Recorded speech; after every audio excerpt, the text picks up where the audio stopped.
Hey there, everybody, and welcome to today's presentation. We have about 3 more minutes before we get started, but I'll clip this off when I re-upload it for on demand. I wanted to say hi to everybody who is here. Sorry that you're feeling ill, Carol. And welcome to, oh, hello, Roller Girl. Haven't seen you in a while. And welcome to Richard King and any of the other new people who have joined us. Hello, I'm going to try to pronounce your name right, Jyoti. I'm glad to see you here. And Jamal. Hi,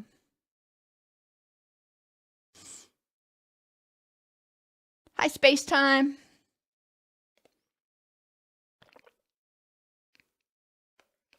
Oh, I'm sorry to hear that, Roller Girl. It always sucks when you wake up and you're in a funk.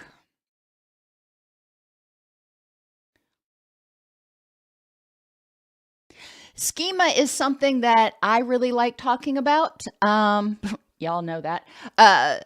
So I'm really looking forward to this presentation.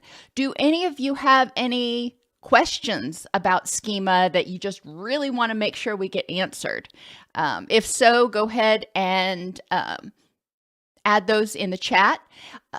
We also, unrelated to schema, or maybe related, I guess, on Friday are going to do a live Q&A on doom scrolling, because a lot of people have been talking about how doom scrolling is causing them a lot of distress, and why we do it, and potentially what we can do to stop doing it, at least stop doing it so much.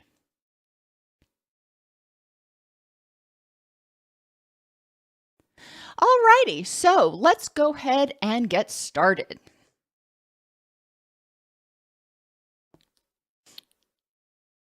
I'd like to welcome everybody to today's presentation on how schema affect anxiety and depression, exploring the mind-body connection. I'm your host, Dr. Dawn-Elise Snipes. In this presentation, we're going to define schema, explain how they're formed, and yes, space-time, they are affected by our culture and the messages we get from around us.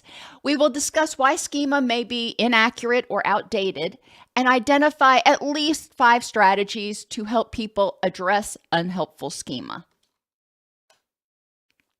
Schema are mental representations or beliefs about a particular person, event, place that we repeat and hopefully address throughout our lives. It's our brain's mental shortcut. When you drive up to a stoplight, if it is on yellow, you know it is probably going to become red based on your schema. When you go to work, based on your schema, based on what you've learned about going to work, you know what the expectations are for dress and what you're supposed to do there. Now, every workplace may be a little bit different, so you may need to modify those schema over time.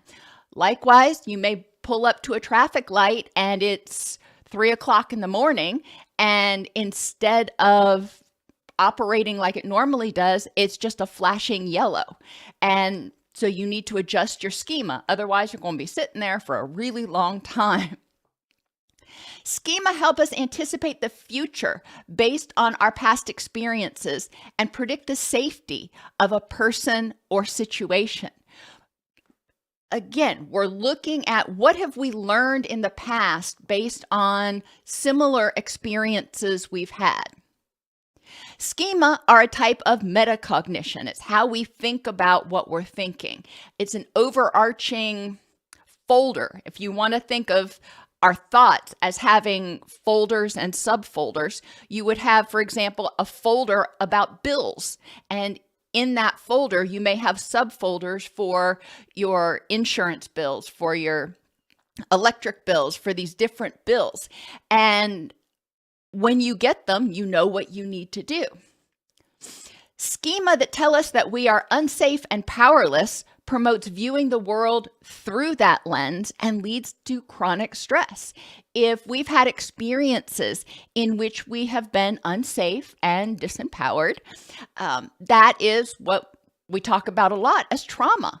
And that forms a schema that helps us predict what might happen in the future. If you have experienced multiple instances where you felt unsafe and powerless, then your brain may kind of lump all that into an overgeneralization that says nobody and nowhere is safe and I am powerless. And we're going to talk about why those form and how to address those. Think of times that you or a client held a faulty schema, a faulty anticipation of what was going to happen, and it contributed to unnecessary stress, anxiety, depression, interpersonal distress, GI distress. We know when we're under stress, it actually changes our gut microbiome, which alters our neurotransmitter levels. And we know when we're under stress, we don't sleep as well. So let's think about times when we or somebody we know or worked with had a faulty schema that caused unnecessary distress. Schema about doctors, teachers, law enforcement, or EMS. If you've had good experiences with them in the past, then you may think about going to your doctor's appointment as, hey, this is going to be great. They're going to help me feel better, and then I'm going to go home. If you've had not so great experiences, you may be dreading going, figuring it's just going to be a waste of time and they're going to run 3 hours late, etc. And you can see how prior experiences, for example, with teachers may shape how you interact and how you perceive teachers in the future.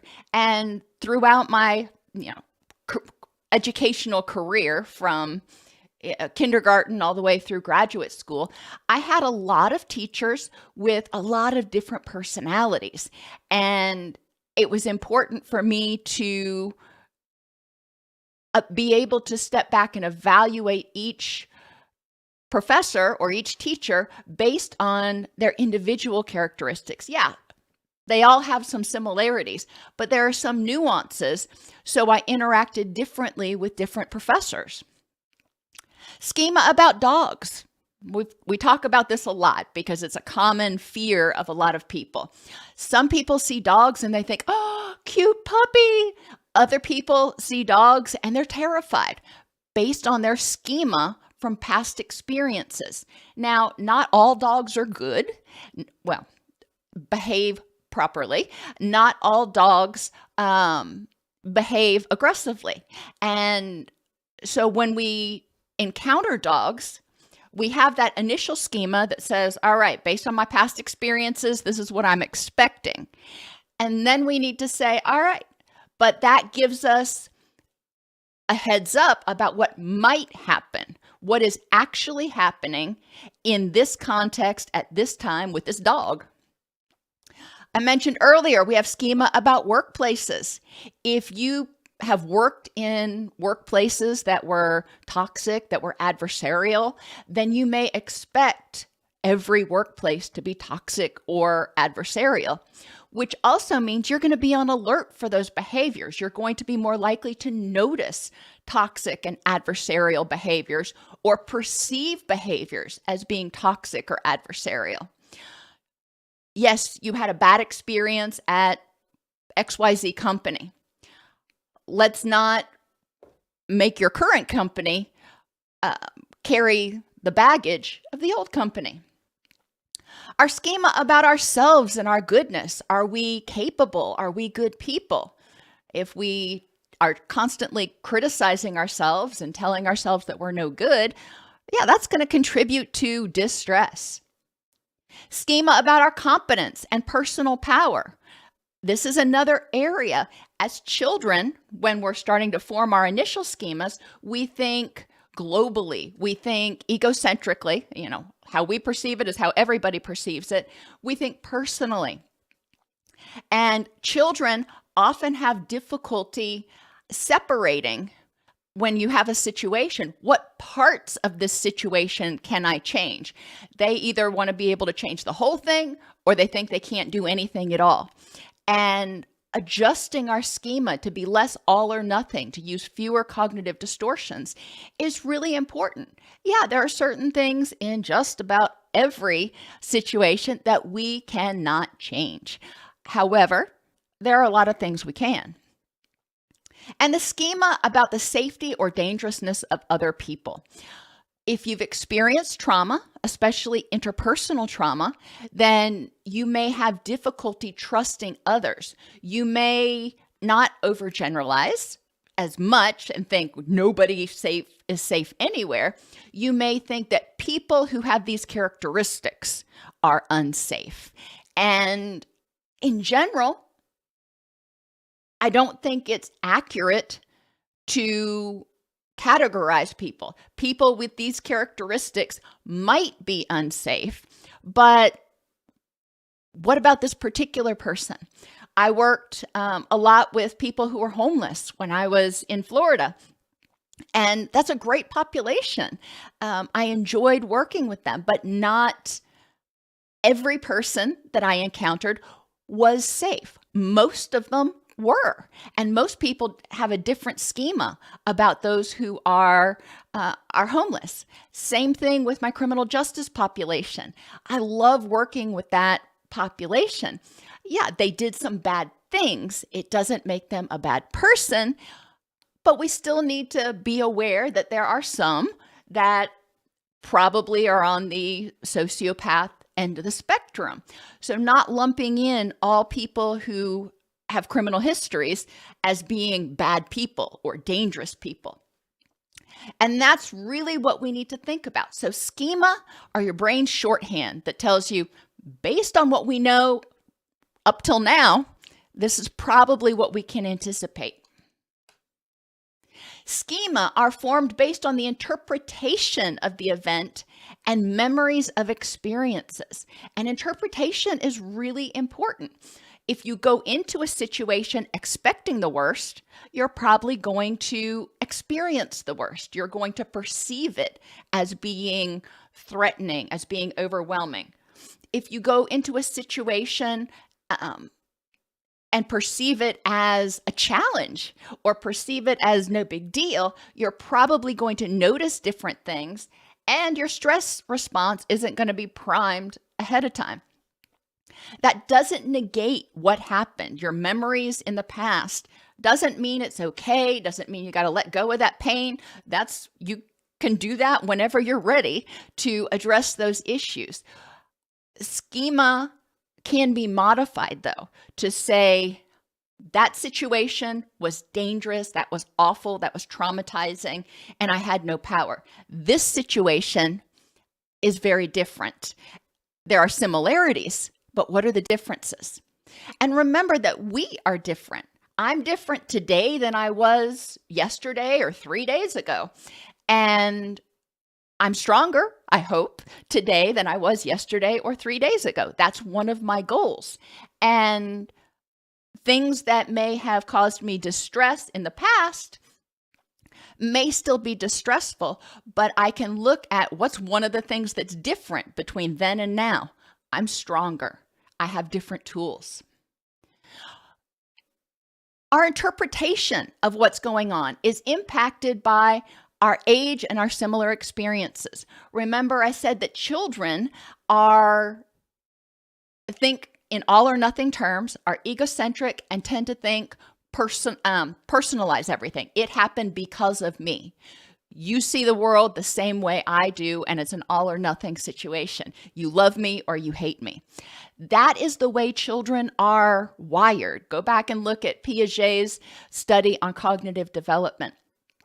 So our initial schema are formed in very primitive fashions to help us stay safe, no doubt, but they need to be modified once we develop formal operational thought.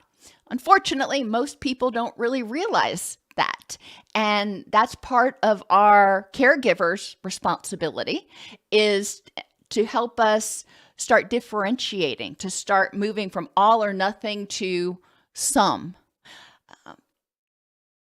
People with trauma histories may notice and remember more threats in the environment. If they feel unsafe, if at their very core, they feel like the world is an unsafe place, they're going to be hypervigilant. When you're hypervigilant, you notice more things. You're walking through the woods and maybe you've encountered a poisonous snake in the woods before, or a bear, and you're like, okay, I don't want to get eaten by the bear. So when you're walking through the woods the next time, you're on high alert and you're hearing every crackle, every leaf move. Whereas somebody who hasn't had that experience probably isn't quite as aware of everything that's going on. Even if they are, they're probably interpreting it as the wind, not, oh my gosh, there could be a grizzly bear out there. We need to recognize people's perceptions of the same exact situation may be very different based on their prior experiences and their expectations and interpretations of the present. We're going to talk about this more, but it is important to recognize that schema need to be changed. And as part of our developmental process, our caregivers that are consistent in their responses to us, they pay attention to what we need and what's going on, and they're responsive. They help us tolerate distress. They help us evaluate the situation in context and figure out the next decision or the next best action is really important because our caregivers are capable of formal operational thought. Not every child is capable of it when their caregiver is introducing it. That's okay. You can introduce concepts that the child will have difficulty coming up with on their own, like what parts of this could you change? Or, I said people personalize things on the playground. Tommy and Jimmy get into a fight. One takes his ball and goes home, whatever's going on. Tommy, who was the aggressor, may need to understand why Jimmy took his ball and went home. He may be like, I don't understand why he did that. A caregiver could help him take Jimmy's perspective. If you were Jimmy, how would you feel? And a lot of times the kid's going to look at you kind of confused. All right, let's turn the tables. If Jimmy acted that way to you, what would you do? And this is just really helping, providing scaffolding, helping them move toward that formal operational thought. Empathy is important. Empathy and validation are super important because the child's perspective, the child's 8 years old, we'll say, and has had 8 years of experiences with which to judge the present. You are 28 years old. You've had 28 years worth of experiences and time to differentiate those folders and really figure out your filing system. So what seems overwhelming and like the end of the world to a child or terrifying to a child may not seem like a big deal to you. However, it is to them because in their world, based on their experiences and their thinking, it is a big issue. It's a hurdle. And we need to make sure that they feel safe. When people don't feel safe, they have difficulty learning. When they don't feel safe, they stay in that threat response with that HPA axis activated. They stay hypervigilant. And when we're in that fight or flight, flee, fawn, or forget about it mode, our brain is actually sort of prevented because of all the glutamate from solidifying a lot of our memories, from learning effectively, from being able to say, okay, let me look back at this situation and what can I learn from it? Thinking about how a lack of these behaviors from a caregiver or a significant other, if we're talking about an adult, how might this contribute to anxiety, depression, or trauma? Remembering trauma as a sense of powerlessness and unsafeness. Children can't pay the rent. They can't buy their own food. There's a lot of stuff they can't do. So if they aren't getting this responsiveness, they're going to feel anxious. They're going to feel unsure. I want you to also think about how the schema of the caregiver impacts their response to the child. If the caregiver thinks it's a huge big deal, the child may not think it's a big deal at all. Hey, I was 2 hours late coming in from playing outside. Why are you freaking out, Mom? The kid doesn't get it. The caregiver, based on their schema, may see or may interpret that child being late, especially that late, as, oh my gosh, something bad must have happened. The caregiver would then communicate to the child, you weren't safe. It's not safe to be out there. And then the child alters their schema to go along with that. So if we are coming from a perspective as caregivers, if we are coming from a perspective of trauma, then we are probably teaching our children and our significant others to perceive the world through a traumatized lens, because that's how we perceive it. How might a caregiver's response, a caregiver who didn't have these things or who had some trauma-related schema, contribute to anxiety, depression, and intergenerational trauma? Well, you tell the kid, didn't know where you were gone for 2 hours, you were supposed to be late, I was sure something bad happened to you. My mother always used to like to say, I thought you were dead in a ditch. I'm like, no, Ma, not at all. But the child hears that and perceives the panic and says, well, caregiver is like freaking out. There must be something to be afraid of. So the child now internalizes that schema, internalizes that message. And when they have children, guess how they react when their child is 2 hours late from coming in from playing? Now, we can break the cycle. We can adjust the schema or adjust the reactions. But it's important to recognize that our schema, we do pass down. Our schema as caregivers shapes the early schema of our children. Schema guide our interpretations and need to be updated and often organized into subfolders based on new information. We'll use dogs again because they're an easy target. You believe that all dogs are just wonderful, big, old, snuggly, furry, whatever. All right. That's not true. There are some dogs that, for whatever reason, may be aggressive. Maybe they were abused. I believe that they are responding from a threat standpoint. But it's important to be able to categorize. Most dogs are really good, fuzzy little critters. Some dogs, based on their history, may be aggressive. Or, for example, my dog Brewster, we got him as a foster when he was about 18 months old, and he had some abuse in his background. And he is good around people and everything, unless you walk over to him and you lean over him. There's something about that particular stance, which obviously puts him in a submissive position, that terrifies him. And he will just put his hackles up and go crazy. He's not crazy 99.999% of the time, only when somebody does that. So those are things that we have to be able to differentiate. When a threat schema is triggered, people respond with the stress response, which means they are in emotional reasoning.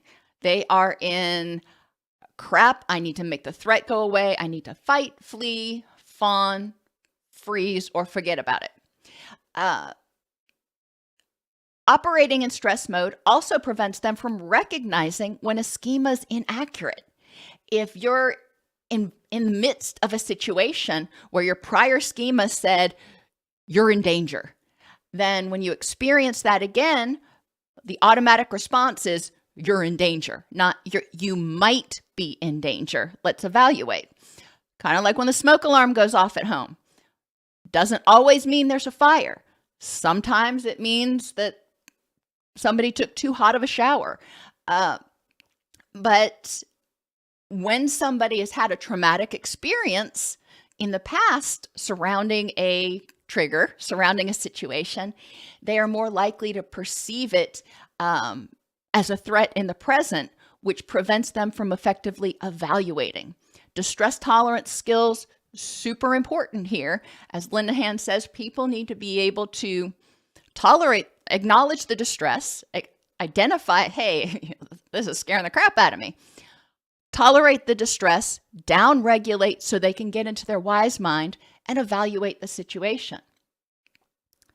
Children have difficulty with specifying and sorting, like we talked about a little while ago. They may see all dogs as aggressive if they've interacted with an aggressive dog.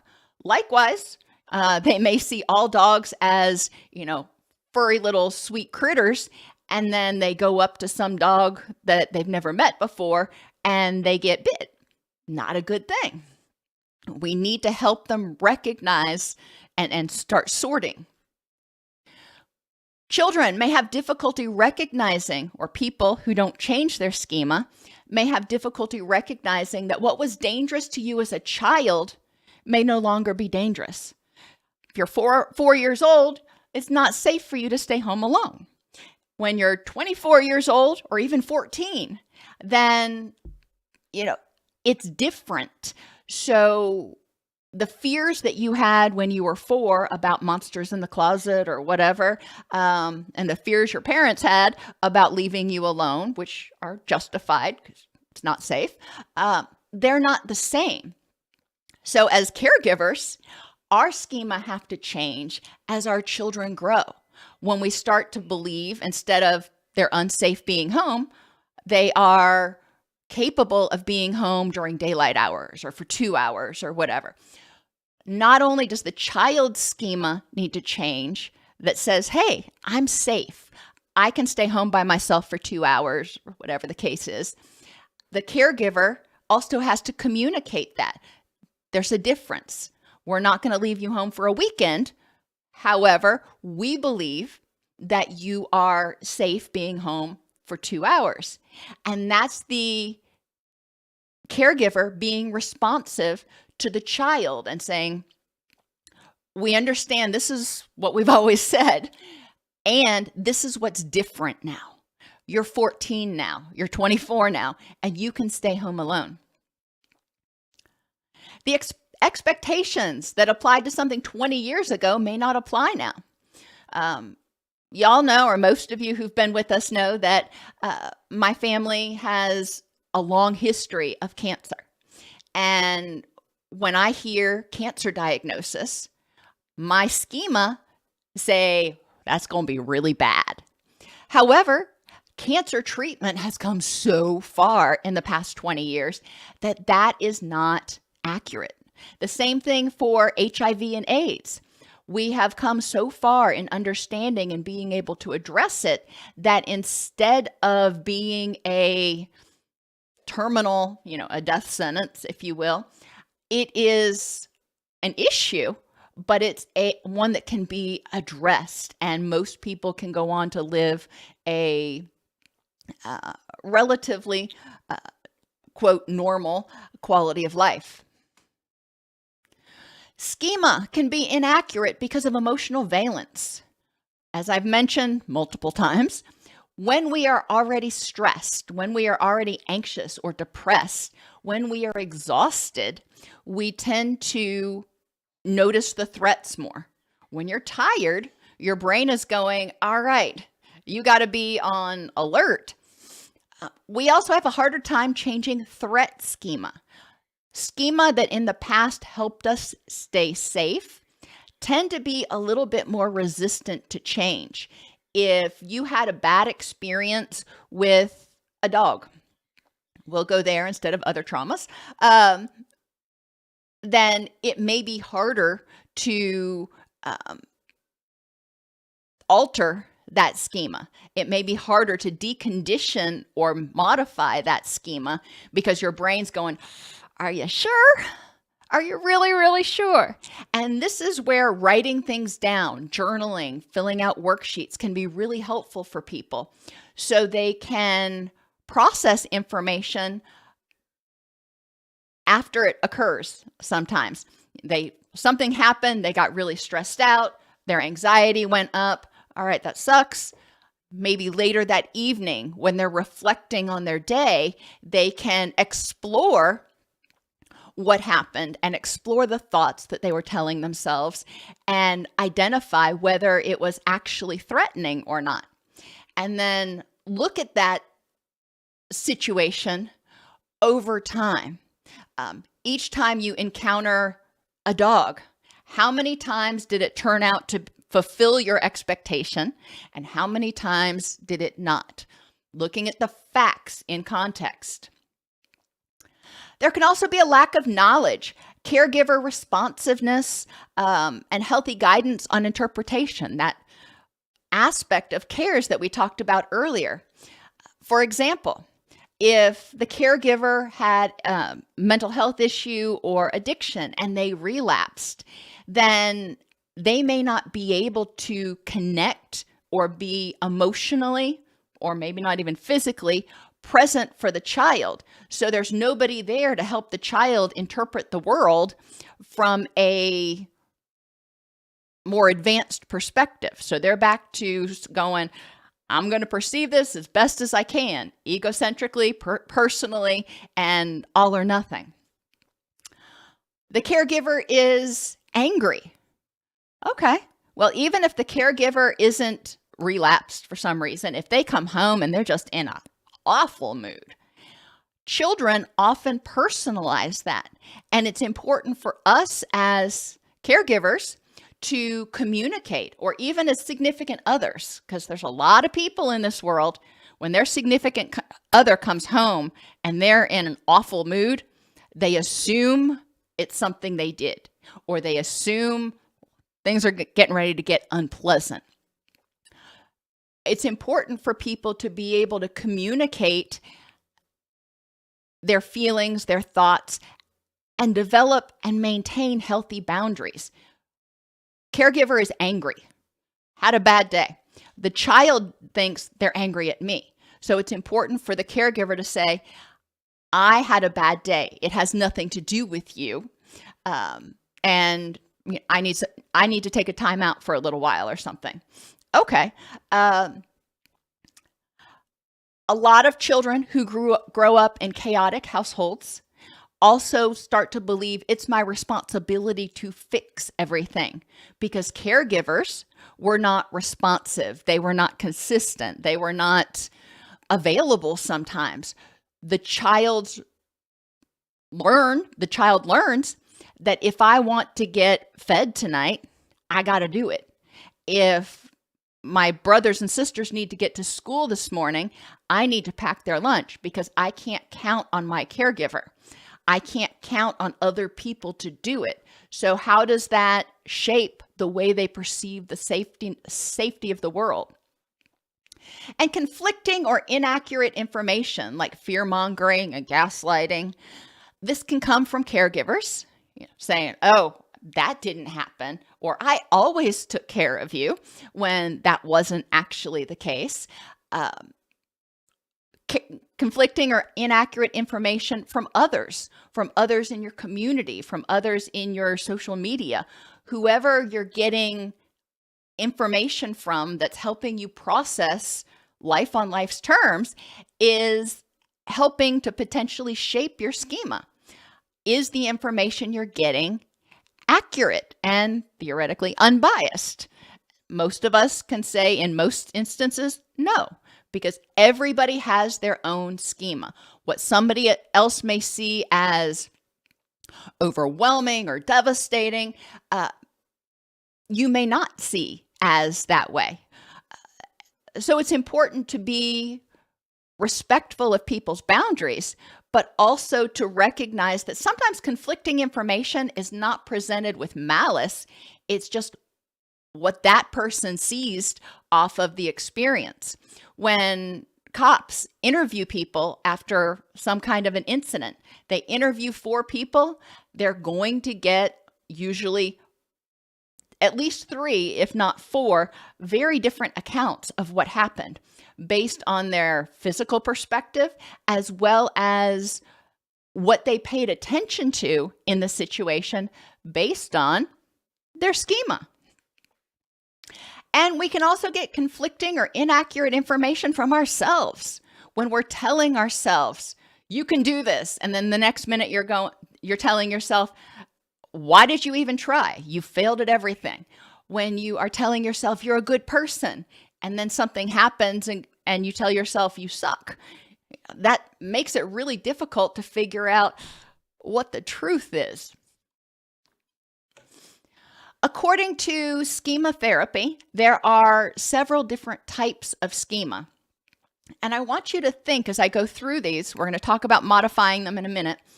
I want you to think about what experiences might contribute to each type of schema. Remember, schema form throughout our lives.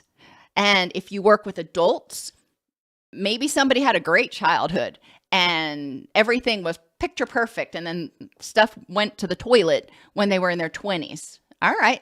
So some of their threat schema may not come from childhood. It's not always about childhood trauma. A lot of times it's about trauma, but maybe not childhood trauma.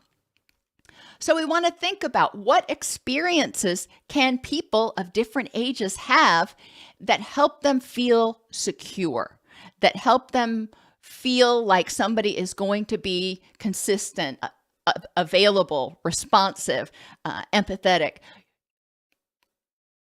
Whether it's people answering their text messages or calling to check in on you, or what is it for that person that help them develop their perspective, their schema about whether they're secure, whether they're safe in relationships. And likewise, what experiences might contribute to people fearing that they're going to be abandoned as soon as their significant other comes in and is in a bad mood, or maybe is withdrawn for a couple of days. They assume, based on prior experiences, that that is the beginning of the end of the relationship, which may not be true at all. Maybe that person has had a migraine for 3 days. Belongingness and connectedness versus alienation. Do I belong? Are there other people out there that share common interests with me? Or am I out there, this kind of in this weird nothing land all by myself? What types of events might help people develop a sense of trust in themselves and others, as well as safety? And some of these schema are nuanced differences, like security is a quality of a relationship. Trust and safety is sort of your perception of individuals or situations. Trust and safety versus abuse. What types of schema help people develop the belief that others will be emotionally supportive versus emotionally depriving and invalidating?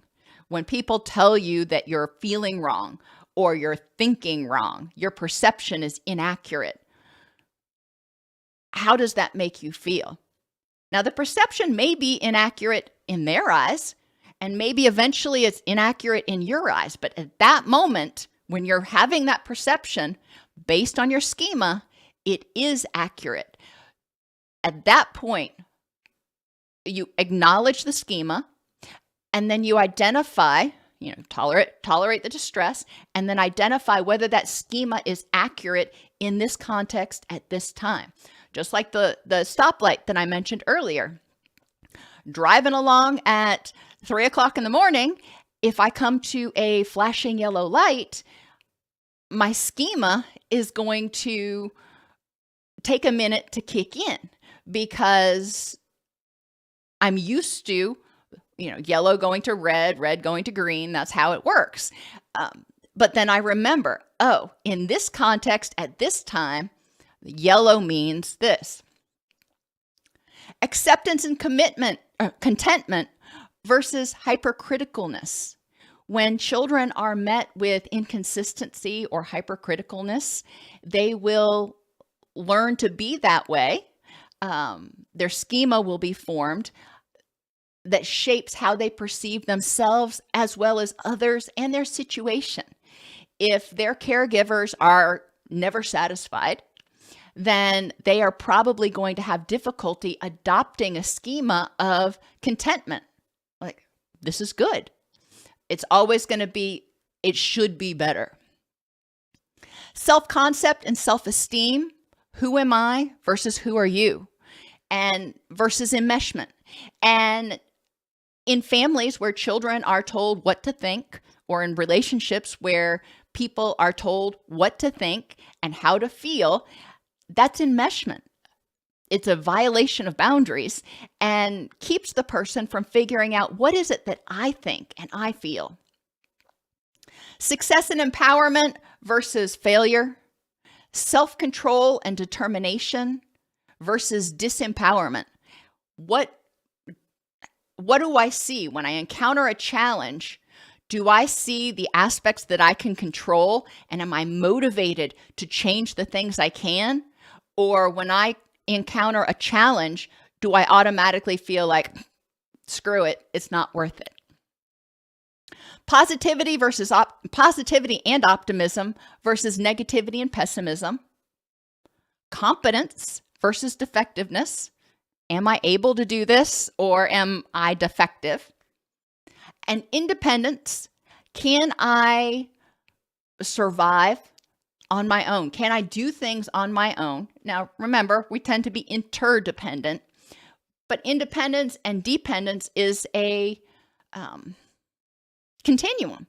And some cultures are more interdependent, than others, which can affect people's perceptions, can affect people's schema based on what their culture has told them. As I mentioned earlier, forming healthy schema requires secure attachment, both in childhood as well as in adulthood. In adulthood, our attachments are often to multiple people. There's not one person that is our primary caregiver. Once we're adults, theoretically, that's us.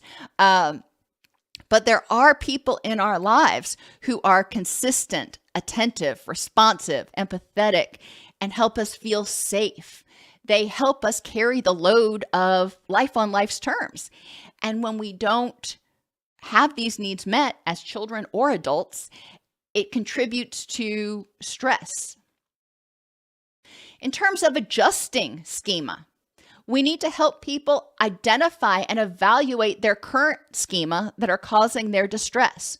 What are you telling yourself? When this happened, and this goes back to the ABCs of rational emotive behavior therapy, what are you telling yourself when you had that stress reaction? In that situation, when you got upset, what were the beliefs that contributed to your upsetness? Those are the schemas. Those automatic beliefs are the schema that help you predict what comes next. It's important then to evaluate. D is determine the accuracy of the schema in the present moment. And E, evaluate the best way to use your energy to move toward what's important in your rich and meaningful life. So people need to evaluate the facts in this context at this time. The mnemonic for that is FitCat. And I like saying it just because it's kind of catchy. And it can help people when things get really stressful. If they have something that's catchy, it's easier for them to remember, oh, I need to do this. We need to help people identify and address their cognitive distortions, their overgeneralization or all or nothing thinking. Every time this happens, or I never, blah, blah. Help them evaluate the facts in context and find exceptions. If it's all or nothing, what is a compromise? What's middle ground? If it's overgeneralization, you never empty the litter box. Let's look for exceptions to that. Very few things happen all the time. And that can help people start recognizing that their schema may need to be addressed. Personalization. This happened because of me, because of something I did or because of something I didn't do. And a lot of times that kind of goes along with mind reading and jumping to conclusions. You're in a bad mood because of something I did. Well, where'd you get that information from? And that could come from a history of having to be hypervigilant in a toxic environment. So now the person just assumes that I'm going to get blamed for whatever happens. It's my fault. I'm sorry. We need to help them explore 3 other potential reasons why this might be going on. Somebody's rude to you. All right. Could it be you? Yeah, maybe. Could it be that they just had something bad happen? They got a flat tire and they were late for work and they feel rushed and they're not paying attention to you. They're in a bad mood. They're being rude to everybody. What are some other explanations? Mind reading. Let's go back to personalization. There's one other I want to mention. Sometimes people are rude or ugly towards us, and it's important for us to also examine what are their perceptions. Are they projecting a bad experience? Are their schema saying, that person reminds me of somebody who was unsafe or nasty in the past? So they sort of anticipate or expect us to be nasty. So they're putting their stuff on us. Is it fair? No. Do we all do it? Yes. And it can be positive or negative. It's important to examine if somebody is ugly to you. What part did you have in that, if any? And is it possible that you reminded them of somebody from their past and it really had nothing to do with you at all? Mind reading and jumping to conclusions is something that people often do if they've grown up in chaotic households, because that was the only way to stay safe, to anticipate ahead of time what the caregiver or somebody else needed, or jump to conclusions in order to anticipate what they needed to do next. Caregiver comes in and they're, kind of staggering around. The child may assume, jump to the conclusion that caregiver's drunk. Well, that could be. Maybe the caregiver their blood sugar is out of whack and they're having a diabetic reaction. Now, I wouldn't expect a child to know this, but they're going to jump to conclusions. And the same thing is true for us in counseling a lot. When somebody acts a certain way, we may assume that they're intoxicated or assume that they are something else, when that might not be accurate. If somebody is, sitting in group and they're itching themselves a lot or picking at their skin, you might think that that is a sign of substance intoxication. It could be that they were out gardening and they got into a bunch of poison ivy. So we don't want to necessarily assume. We know what is the probable thing, based on our past experiences. This probably is what is happening, but we may not know that for sure. Emotional reasoning, making decisions based on how you feel. Because I feel angry, it must be threatening. Because I feel scared, it must be a threat. Not necessarily. Prior experiences may have programmed your brain, formed schema that set off that smoke alarm. But when the smoke alarm goes off, we need to say, all right, in this context, at this time. Between saying that, feeling anxious and evaluating the situation, we need to be able to downregulate those distress tolerance skills. And the same thing with catastrophizing. People who've had challenging experiences, especially people who had challenging childhoods, may think that whatever's going to happen is going to be a catastrophe, because when things have gone wrong before, it's been catastrophic. Helping them recognize in the present, what is your personal power and what is the probability that your worst fear is going to happen. We want to explore schema related to old situations with what I call fresh eyes. If the person has abandonment schema, they believe that most people, or maybe everybody, are going to abandon them. All right, where did that schema come from? Where did you learn that? And then let's explore that. If a caregiver put you up for adoption or walked out on you, all right, as a kid, you probably said, that was me, and I'm not lovable, and people are going to abandon me. As an adult, you may be able to look back and go, that had nothing to do with me. My caregiver was on a 3-month bender on a drugs or something. So looking at it with fresh eyes, as an adult, remember, we can think of alternate explanations for why something happened. Whereas as a child, all or nothing, personally.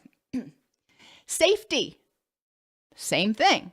In the past, things may not have been safe for you. But looking back at it, what did you do to survive that helped you stay safe? Some people may have schema about futility, and you can categorize these based on those schema categories we talked about earlier.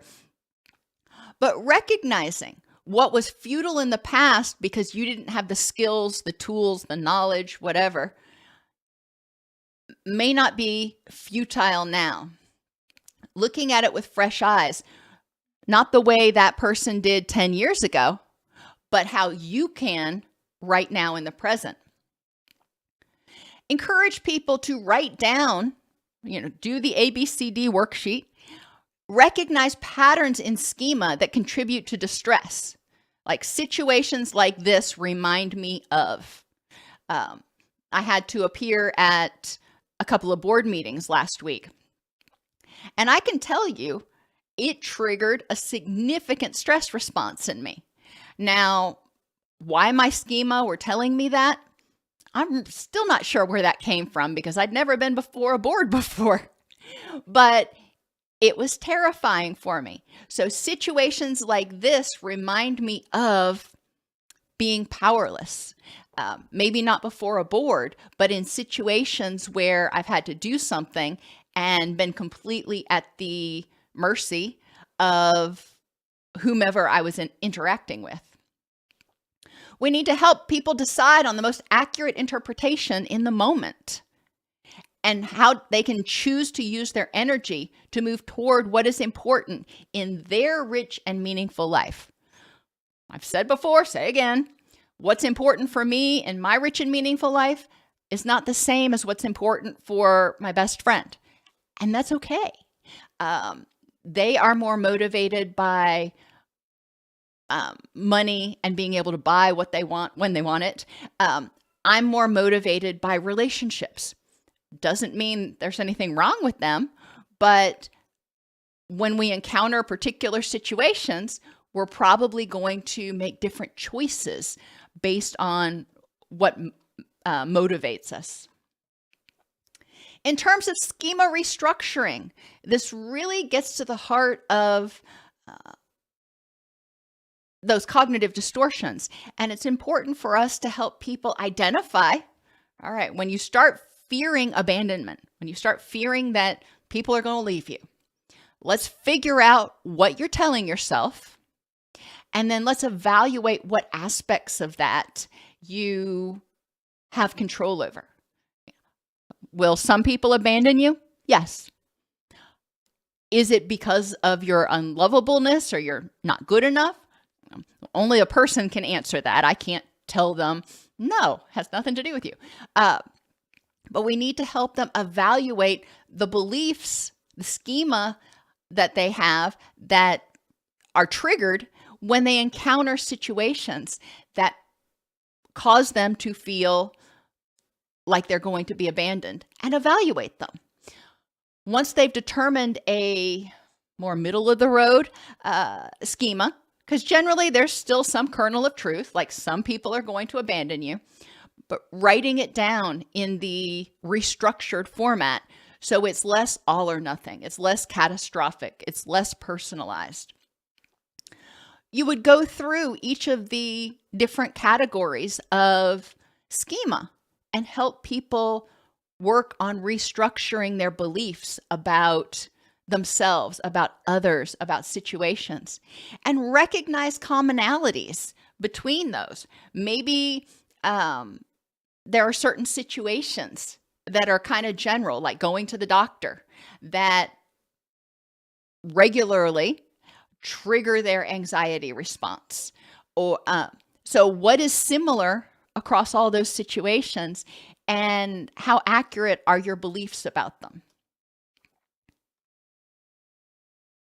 Schema are lenses through which we predict and interpret situations. They are only as good as the knowledge and understanding of the situation in the present moment. A schema can be way off base, or it may be very, very similar to a prior situation and very on target.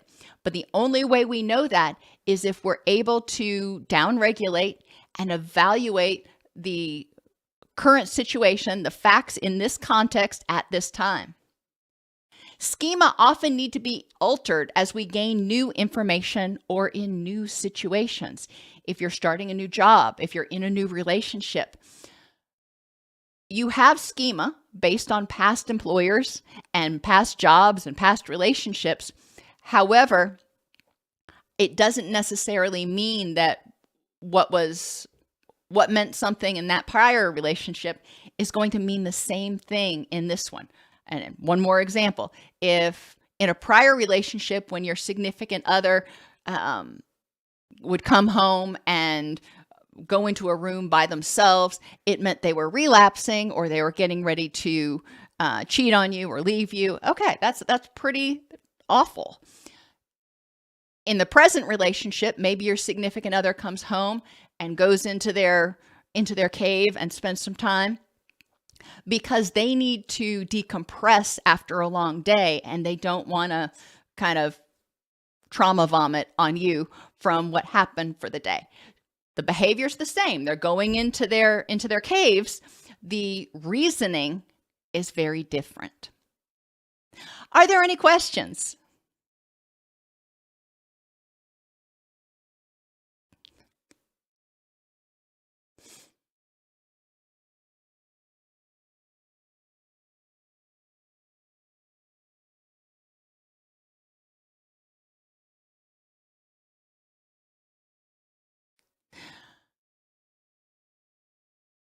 All right. Well, one thing we were talking about while I wait to see if there are any questions, we were talking about before class started, is there are a lot of places, a lot of states in which people can use their bachelor's of psychology to get certified as an addictions counselor or as a prevention professional. So if you're working with somebody who has a BA in psychology, that is a career path that they can choose without having to go get a graduate degree. And currently, no, I do not have any upcoming videos on memory consolidation.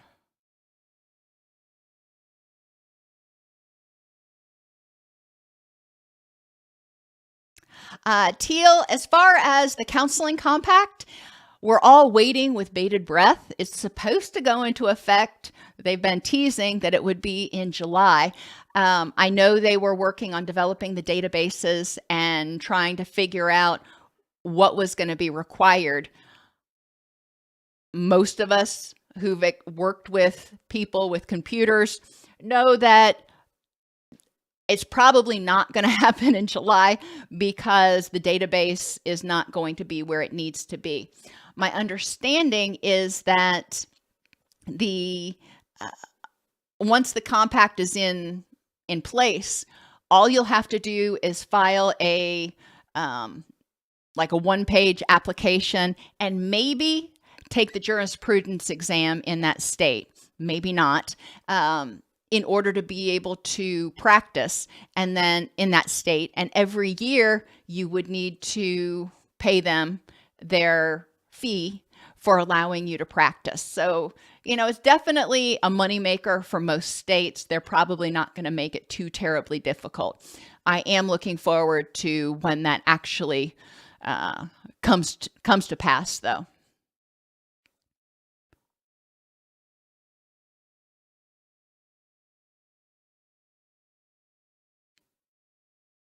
How do you catch a schema in action? From an emotional reaction.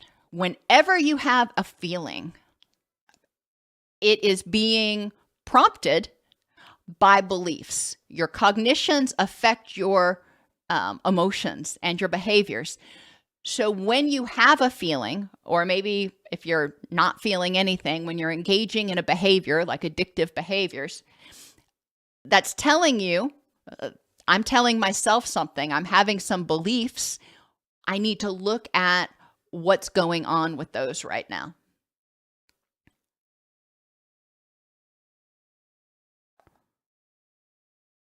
And you're right, Jyoti. Schema are not good or bad. It's just they can become outdated. Just like if I was trying to use the instruction manual for Windows 97, it wouldn't be a whole lot of help with whatever Windows we're on right now.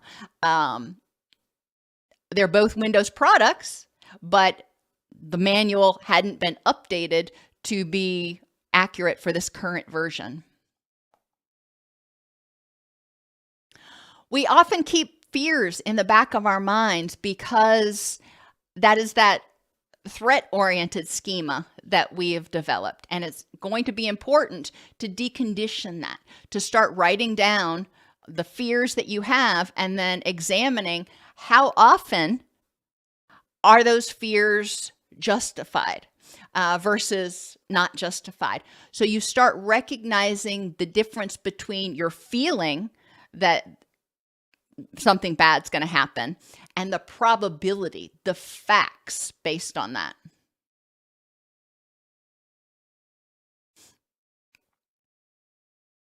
Well, I'm glad that you're here with me, Julia, and congratulations on coming into the field.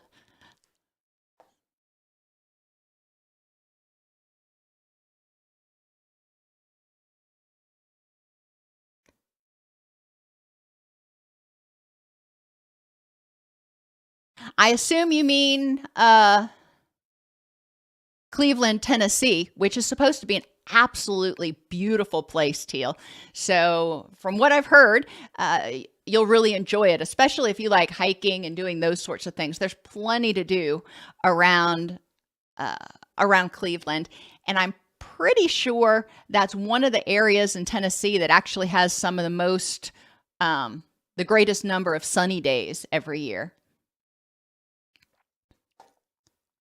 Everybody have a wonderful rest of your week, and I will talk to you Friday, if you come to the one on doom scrolling. It's not a CEU class, it's just a Q&A. Otherwise, I'll see you on Wednesday.